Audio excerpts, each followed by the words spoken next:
প্রিয় শিক্ষা, আশা করি সকলে ভালো আছো, সুস্থ আছো। আমিও ভালো আছি। তো আমি অনাদি কুমার মণ্ডল, সহকারী শিক্ষক, শিরোমণি মাধ্যমিক বিদ্যালয় ফুলতলা, খুলনা। তো বিদ্যালয়ের পক্ষ থেকে অনলাইন ক্লাসের থেকে সকল শিক্ষার্থীকে জানাই স্বাগত। তো নবম শ্রেণীর শিক্ষার্থীরা, তোমরা রুটিন অনুযায়ী অবশ্যই প্রস্তুতি আছো। আমিও তোমাদের সামনে উপস্থিত হয়েছি। তোমরা অবশ্যই মনোযোগ সহকারে ক্লাসটি দেখবে। তো শুরু করছি তোমাদের অর্থাৎ নবম শ্রেণীর কৃষি শিক্ষা বিষয়ের একটি ক্লাস। তো আমরা গত ক্লাসে একটি ক্লাস করেছিলাম যে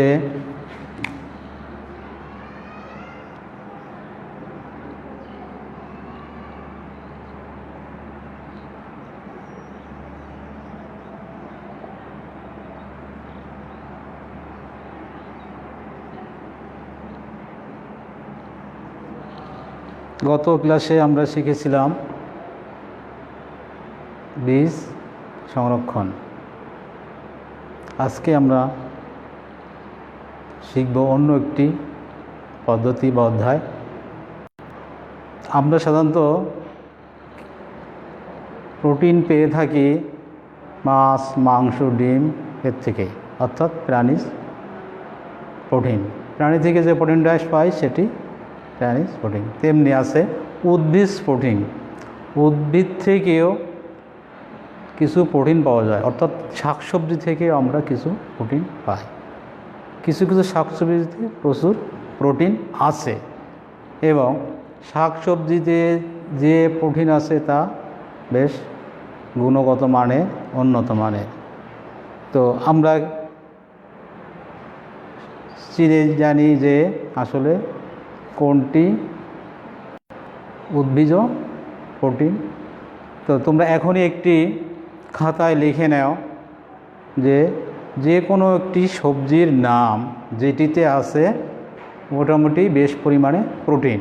প্রত্যেকে অবশ্যই খাতায় লিখবে। সেটি ভুল হতে পারে, সঠিক হতে পারে, কাছাকাছি থাকতে পারে। তো একটি নাম অন্তত লিখে নাও যেটিতে বেশি পরিমাণে প্রোটিন পাওয়া যায় এমন একটি উদ্ভিদ বা শাকসবজির নাম। তো নিশ্চয়ই তোমরা লিখেছ। তো একটু খেয়াল করে দেখো, যা লিখেছো তার সাথে মিলিয়ে আমার সাথে তাল মিলে দেখো তোমাদের মিলেছে, অবশ্যই মিলবে। তো আমি দেখাচ্ছি তোমাদের একটি গাছের বিশেষ অংশ। এটি দেখতে পাচ্ছ তোমরা নিশ্চয়ই, এটি একটি গাছের অংশ, পুরোটা না। তো বুঝতে পেরেছো এটি কী ধরনের একটি গাছ বা এর নামটা কি দেখেছো? এদিকে দেখো দুটোই আছে, গাছে একটি সবজি জাতীয় ফলও আছে। তাহলে আমির জাতীয় যে একটি সবজির নাম আমি বলেছিলাম সেটি এখন তোমাদের সামনেই আমি উপস্থিত করছি, তোমাদের দেখাচ্ছি। তোমরা দেখতে পাচ্ছ, সুন্দর করে একটু দেখে নাও, মিলিয়ে নাও খাতায় যে এরকম একটি নাম তোমরা লিখেছো কি না। ঠিক আছে? তো এই সিম জাতীয় উদ্ভিদ, তাহলে এটি একটি সিম। এই সিম জাতীয় উদ্ভিদ, সিম, বরবটি, এগুলো আমির জাতীয় উদ্ভিদ। তো আজকে আমির জাতীয় একটি উদ্ভিদ যেটি সিম, এটি আমরা নিয়ে আলোচনা করব। তো সিম আমাদের সকলেরই জানা আছে। সিম একটি প্রধান সবজি, শীতকালীন সবজি, এবং এটি এখন বাণিজ্যিক আকারে চাষ হচ্ছে। যদিও এটি লাভবান এবং বাণিজ্যিক আকারে চাষ করা সম্ভব, তারপরেও এই চাষটা হয়তো গতানুগতিক থাকছে, বিজ্ঞানভিত্তিক পদ্ধতিতে বা আধুনিক পদ্ধতিতে চাষটা তেমন হচ্ছে না। তো আজকে তোমাদের আমি আলোচনা করব এই সিম চাষ নিয়েই, যে পদ্ধতি অনুসরণ করলে ফলন ভালো হবে এবং কম সময়ে বেশি লাভবান করা যাবে, খরচও কম হবে। তো এই চাষটা তোমরা যেমন পাঠ্য বইয়ের সাথে জড়িত, পাশাপাশি এটা ব্যবহারিক জ্ঞানে বা নিজেরাও লাগাতে পারবে। যেহেতু করোনাকালীন সময় তোমরা বাড়িতেই আছো, সুতরাং এটা তোমরা নিজেরা চাষ করে লাভবান করতে পারবে। যদিও এটা লাগানোর এখন প্রায় শেষের মৌসুম বললেই চলে, তারপরে এখনও লাগালেও কিছুটা ফলন আশা করা যায়। তো আজকে আমরা শুরু করব সিম চাষ নিয়ে আলোচনা। তো খাতায় লিখে নাও আজকের আলোচনা, সিম চাষ। খাতায় লিখে নাও প্রত্যেকে। সিম একটি জনপ্রিয় সবজি, নিঃসন্দেহে অনেক এবং আমিষ তো আছে। তো এই চাষ পদ্ধতির জন্য কয়েকটি ধাপ আছে, ধাপে ধাপে নিয়ম অনুসারে চাষ করলে অবশ্যই ভালো ফলন পাওয়া যাবে, লাভবান হওয়া যাবে। তো সিম চাষ করতে যে ধাপগুলি লাগবে আমরা পর্যায়ক্রমে আজকে শিখে নেব, তোমরা শিখে নেবে, সেই অনুযায়ী চাষ করলে ভালো ফলন পাওয়া যাবে। তো প্রথমে চাষ করতে আমাদের প্রয়োজন মাটি।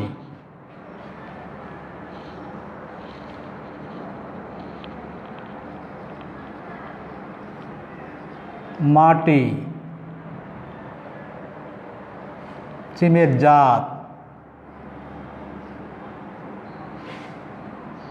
বীজ বপনের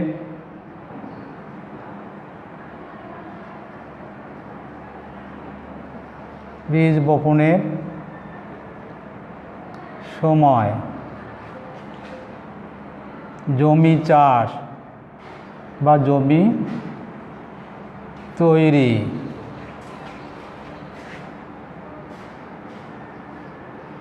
মাদা তৈরি, সার প্রয়োগ,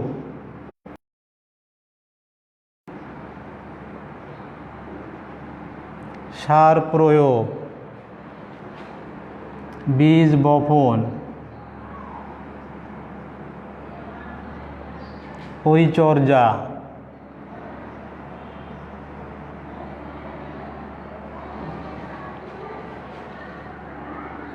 বালাই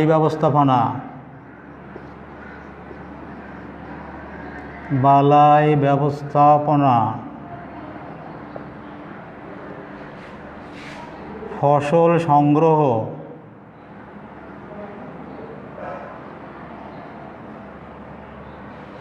ও ফলন।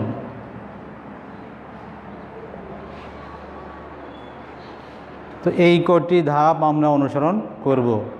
কি কি একটি লক্ষ্য রাখো, মাটি, জাত, বীজ বপনের সময়, জমি তৈরি, মাদা তৈরি, সার প্রয়োগ, বীজ বপন, পরিচর্যা, বালাই ব্যবস্থাপনা, ফসল সংগ্রহ ও ফলন।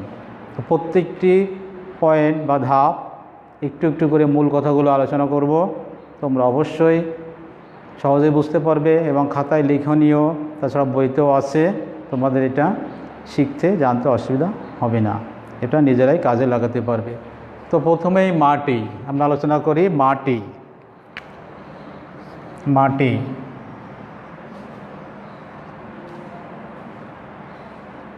মাটি, সিম চাষের জন্য মাটি দোআঁশ মাটি হতে হবে। দোআঁশ মাটি সিম চাষের জন্য খুবই উপযোগী। তবে দোআঁশ মাটি ছাড়া ভালো ব্যবস্থাপনায় অন্য অন্য মাটিতেও ভালোভাবে চাষ করা যায়, তবে দোআঁশ মাটিতে ফলনটা বেশি ভালো হবে। তাহলে মাটি গেল। এরপরে আসছে জাতটা দেখে নাও।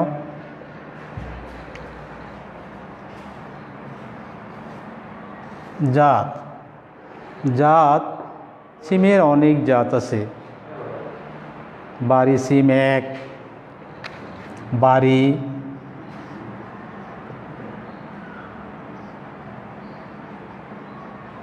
সিম 1, 2, 3, 4, এই 3-4 প্রকার আছে। এছাড়া আছে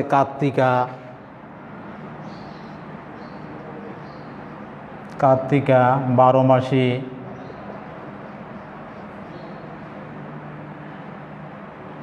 ঘৃতকাঞ্চন,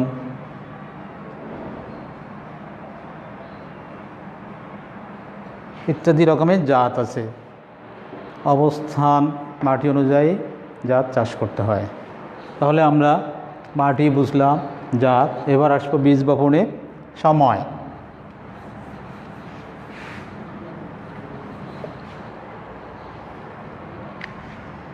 বীজ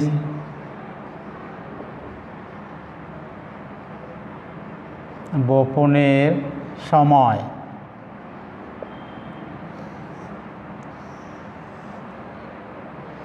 বীজ বপনের সময়ের পরে নির্ভর করে মূলত ফসলের ফলনের পরিমাণ এবং গুণগত মান। তো বীজ বপন কোন সময় করলে ভালো হয়? এটা হচ্ছে মধ্য জুলাই থেকে মধ্য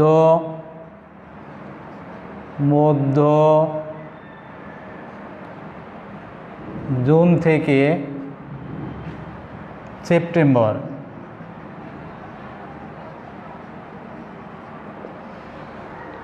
মধ্য জুন থেকে সেপ্টেম্বর, অর্থাৎ ইতিমধ্যে মূলত সময়টা চলে গেছে, তবে এখনও চাষ করা শুরু করলেও অসুবিধা হবে না, তবে ফলন একটু কম হবে। তো যাই হোক, বীজ বপনের সময় মধ্য জুন থেকে সেপ্টেম্বর, এই সময়ের মধ্যে ফলন অর্থাৎ বীজটা বপন করতে হবে, তাহলে দাম পাওয়া যাবে, ফলনের পরিমাণও বেশি হবে। এরপর আসছে জমি তৈরি।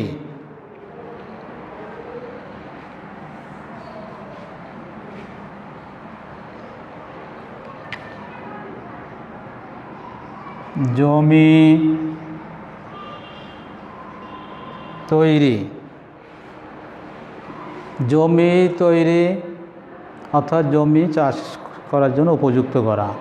মাঠ আকারে করলে 3-4টা চাষ দিয়ে মাটি ঝুরঝুরো করে বীজ বপন করতে হবে। সাধারণত সিম জাতীয় উদ্ভিদ বেড়ার পার্শ্বে, জমির আইলে, এই সমস্ত জায়গায় চাষ করা হয়। ঠিক আছে, তো এটি গেল জমি তৈরি। এবার মাদা তৈরি।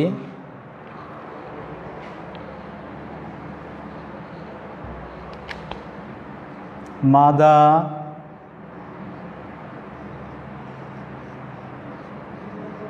তৈরি মূলত মাদা তৈরিটাই সিম চাষের জন্য উপযুক্ত ব্যবস্থা।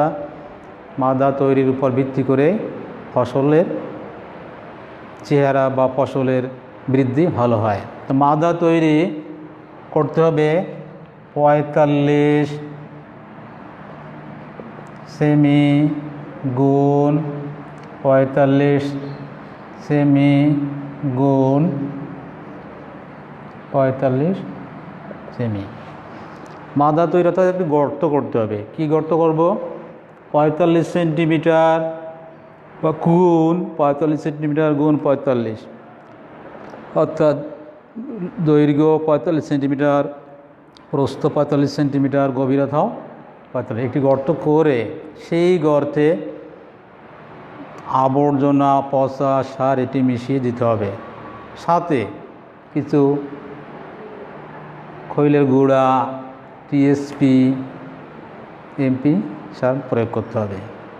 এটা সুনির্ধারিত অনুমোদিত নাই বইতে, তবে পরিমাণ মতো অল্প পরিমাণে 1 মুঠ পরিমাণে একটি গর্ত দেওয়া যেতে পারে। এবং এই মাদাটি হবে মূল জমি থেকে 10 সেন্টিমিটার উপরে। মাদাটি হবে মূল জমি থেকে 10 সেন্টিমিটার উপরে। অর্থাৎ যদি এরকম একটা জমির আইল হয়, তাহলে এটা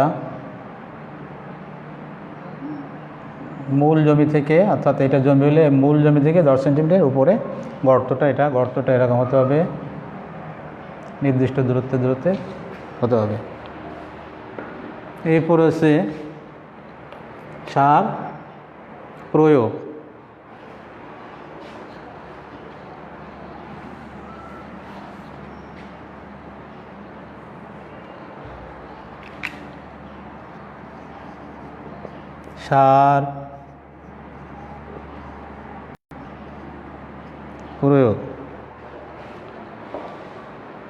সার প্রয়োগ জমির নাইট্রোজেন অর্থাৎ ইউরিয়া সার সিম চাষের জন্য তেমন প্রয়োজনই নেই, কেননা সিমের শিকড় থেকে এক ধরনের নোডুল উৎপন্ন হয় যা নাইট্রোজেন সমৃদ্ধ। বরঞ্চ সিমের চাষের পরে শিকড়ে যে নোডুল হয় অর্থাৎ এক ধরনের গুটি হয়, এটি পরবর্তী ফসলের জন্য আরও নাইট্রোজেন যুক্ত হয় সেই জমিতে। আর সার অল্প পরিমাণে টিএসপি, এমপি সার দিতে হবে। এরপরে আসছে বীজ বপন।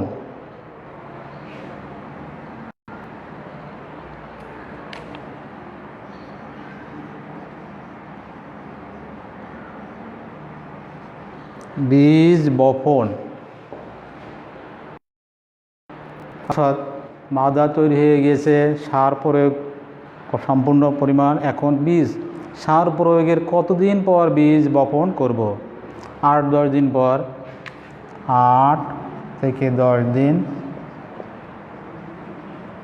পর মাদায় বীজ বপন করতে হবে। কয়টি বীজ? 5-6টি বীজ।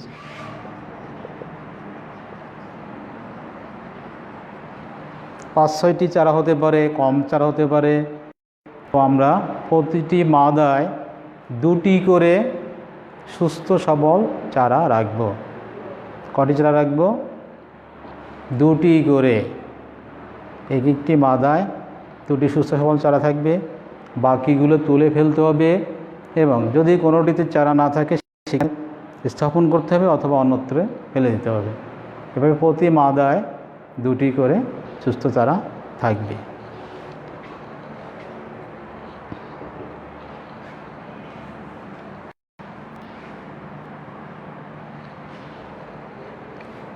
পরিচর্যা।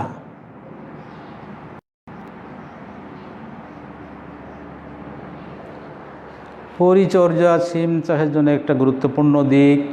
পরিচর্যা অর্থাৎ গাছের গোড়ায় যদি আগাছা হয় সেগুলো তুলিয়ে ফেলতে হবে, কারণ আগাছা থাকলে ফসলের ক্ষতি হবে, ফসলের বৃদ্ধি ঘটবে না, ফলন কমে যাবে। তারপরে গোড়া শুকিয়ে গেলে পানি দিতে হবে। পানি দেওয়ার পরে গোড়া মাটি আঁচড়া দিয়ে আলগা করে দিতে হবে, তাহলে তো আলগা পাতায় ডুববে এবং কিছু পানিটাও ভিতরে চয়ে যেতে পারবে। এছাড়া পরিচর্যাকালীন সময় গাছে কিছু সার প্রয়োগ করতে হবে, অর্থাৎ গাছটি যখন মাচায় উঠে যাবে গাছের জন্য মাচা দিতে হবে। মাচা, সিম গাছ তো নিশ্চয়ই মাচা বা বেড়া।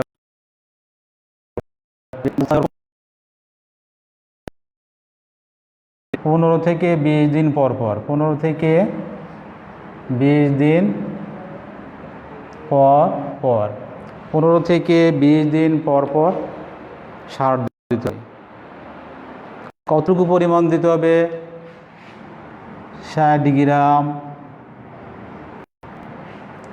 টিএসপি, 60 গ্রাম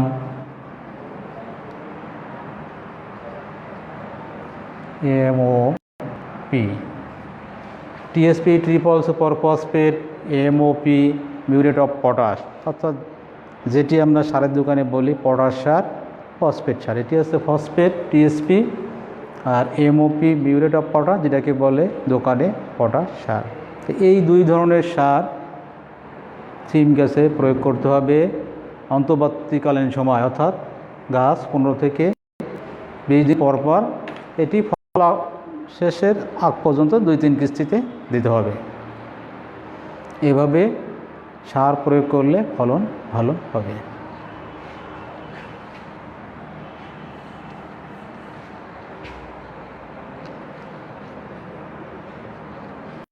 বায়ু ব্যবস্থাপনা।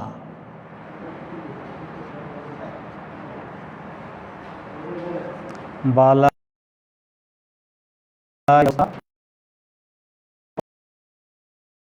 সিম চাষের জন্য একটি উল্লেখযোগ্য দিক, কারণ সিম গাছে ভালো বালাই ব্যবস্থাপনা না নিলে সিম গাছ নষ্ট হয়ে যাবে। বিশেষ করে জাপ পোকা, জাপ পোকা আছে, যেটি সিম গাছে আক্রমণ করলে পাতা, ডগা, ফল, ফুল ইত্যাদি খেয়ে নষ্ট করে দেয়।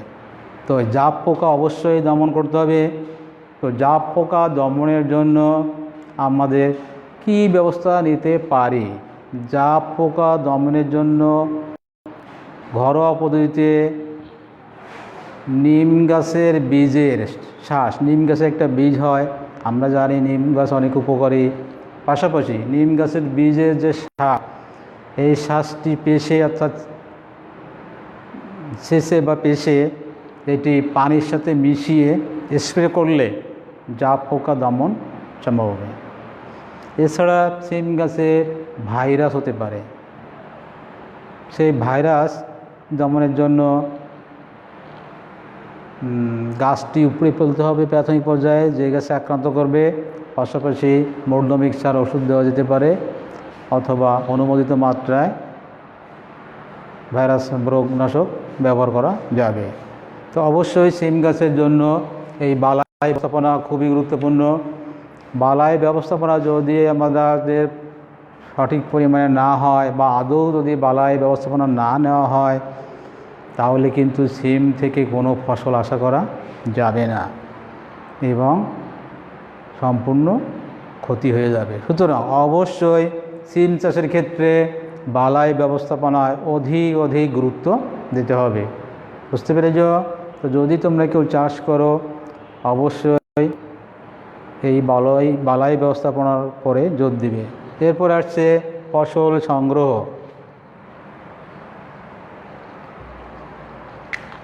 ফসল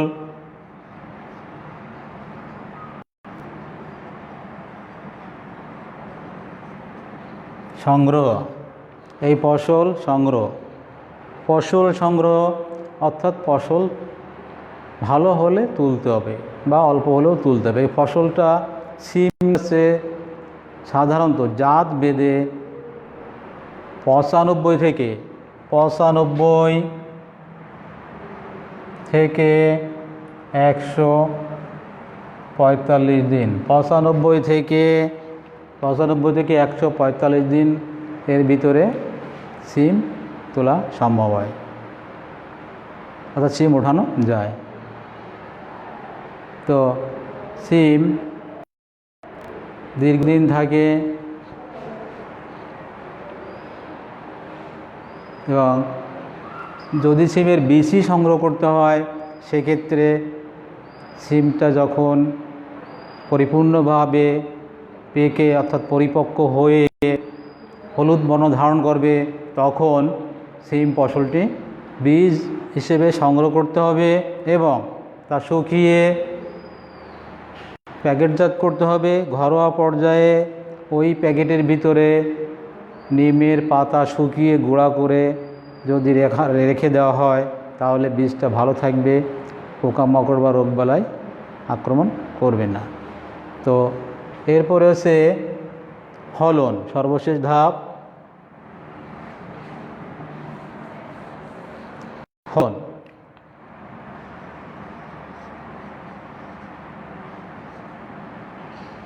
ফলনটা কি? অর্থাৎ আমি যে সিম চাষ করলাম বা তোমরা সিম চাষ করলে, চাষ করার পরে সর্বশেষে একটা ফল পরিমাণ হয়েছে আমার কত পরিমাণে এই সিম ক্ষেত থেকে ফসল সংগ্রহ করতে পারলাম সেটি হচ্ছে ফলন, অর্থাৎ কী পরিমাণে ফসল পাওয়া গেল। তো তোমরা মৌসুম শেষে দেখবে একটা আনুমানিক বা লিখিত ধারণা থাকবে যে কী পরিমাণে ফসল হলো। তো বিভিন্ন জাতে বিভিন্ন রকম ফসল হয়, পরিচর্যার পরেও নির্ভর করে কেমন ফসল হবে। তো সাধারণত বাড়ি সিম এক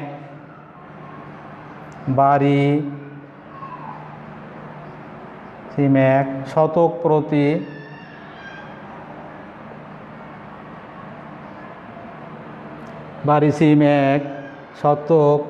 প্রতি 8 থেকে 12 কেজি উৎপন্ন হয়। একটা ধারণা নিয়ে দেখা গেছে শতক প্রতি 8 থেকে 12 কেজি ফলন বাড়ি সিম 1 শতক প্রতি 8 থেকে 12 কেজি। এই 8 থেকে 12 কেজি শতকে, অর্থাৎ শতক মানে 40 বর্গমিটার জায়গায়। তো এই ছিল আজকে সিম চাষের ধারাবাহিক পদ্ধতি। তাহলে কি কি ছিল? মাটি, জাত, বীজ বপনের সময়, জমি তৈরি, মাদা তৈরি, সার প্রয়োগ, বীজ বপন, পরিচর্যা, বালাই ব্যবস্থাপনা, ফসল সংগ্রহ ও ফলন। তো এই পর্যন্ত। তো এখন তোমাদের 3-4টা ছোট ছোট প্রশ্ন দিচ্ছি, তোমরা খাতায় লিখবে। আশা করি উত্তরগুলো তোমরা লিখতে পারবে। তবে ভুল হোক সঠিক হোক অবশ্যই লিখবে। লেখার পরে মিলিয়ে নিবে, দেখবে ভালো লাগবে এবং উত্তরগুলো পারবেও। তো খাতা তো রেডি হয়ে লেখা শুরু করে দাও।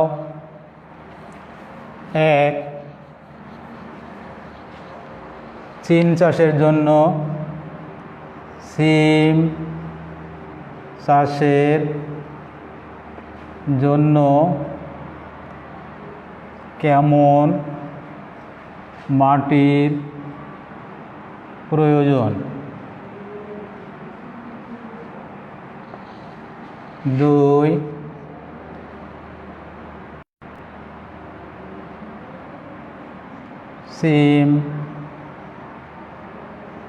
সিমের একটি পোকার নাম লেখো।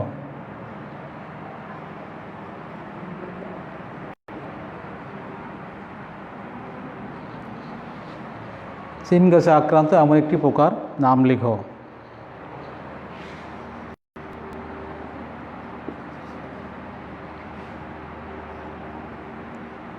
সিমের ফলন শতকে কত কেজি হতে পারে?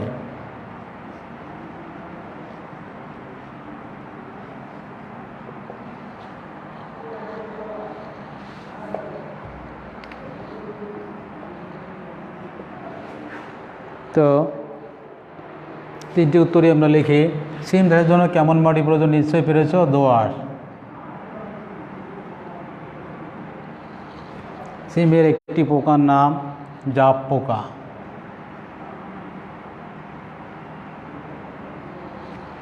সিমের ফল শতকে কত হতে পারে? 8 থেকে 12 কেজি। তো নিশ্চয়ই লিখতে পেরেছো তোমরা এবং মিলিয়ে নিয়েছো, হয়তো বা তোমাদের উত্তর সঠিক হয়েছে। এবার বাড়ির একটি কাজ, যেটি বাড়ি বসে তোমরা নিজেরাই করতে পারবে। তো বাড়ির খাতা নিজেরা লিখবে, নিজেরাই লিখে বইয়ের সাথে মিলে দেখতে পারো। সিম চাষে লাভে যে সম্ভাব্য দিক, সেই বিষয়ে একটি বাড়ির কাছে। অর্থাৎ সিম চাষ করে তুমি কিভাবে আর্থিক সফলতা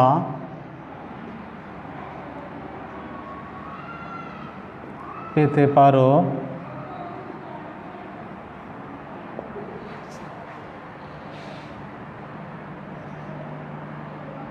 বিশ্লেষণ করো।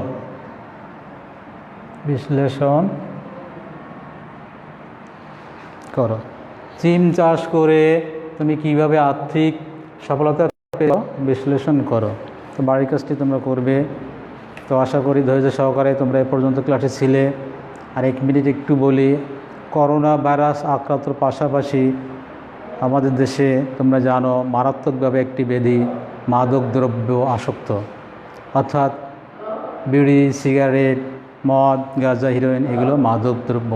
অর্থাৎ যেগুলো সেবন করলে আমাদের শারীরিক ক্ষতি, মানসিক ক্ষতি, আমরা আপনজনকে ভুলে যাই, আমরা অন্যের ক্ষতি করতে, নিজের আপনজনের ক্ষতি করতে দ্বিধাবোধ করি না, নিজের ভবিষ্যৎ সম্পর্কে কোনো সচেতনতা থাকে না, কোনো ইনকামের পথ না করে যাবতীয় অবৈধ কাজে লিপ্ত থাকে। বিভিন্ন প্রকারের ক্ষতির দিক আছে। তো তোমরা সেইগুলো টিভিতে দেখছো, নিজেরাও জানো। তো নিশ্চয়ই তোমরা এই বয়সে ওটা তো করোই না, পাশাপাশি কেউ করলে বা তোমাদের সামনে পড়লে সেটি নিষেধ করবে। এবং তোমাদের বয়স থেকে কিন্তু শুরু হয়, অন্যের দিয়ে শখা একটা সিগারেট টান দেই, একটু গাঁজা খাই, একটু মদ খাই, এগুলো শখ হয়। শখ করতে করতে মানুষ একসময় অভ্যস্ত হয়ে যায়। অভ্যস্ত হয়ে যাওয়ার পরে মানুষ তখন আর হিতাহিত জ্ঞান থাকে না, তখন সে নিজের ভালো মন্দ বোঝে না, তাকে আর ঠেকানো যায় না। একসময় এইটা মরণ ব্যাধিতে পরিণত হয়। তো তোমরা এগুলো থেকে যেটা তো করোই না বা ভবিষ্যতে এখানে চিন্তাও করবে না অন্যকে না করার জন্য সহযোগিতা করবে। সকলকে ধন্যবাদ। ভালো থাকো, সুস্থ থাকো, সুন্দর থাকো।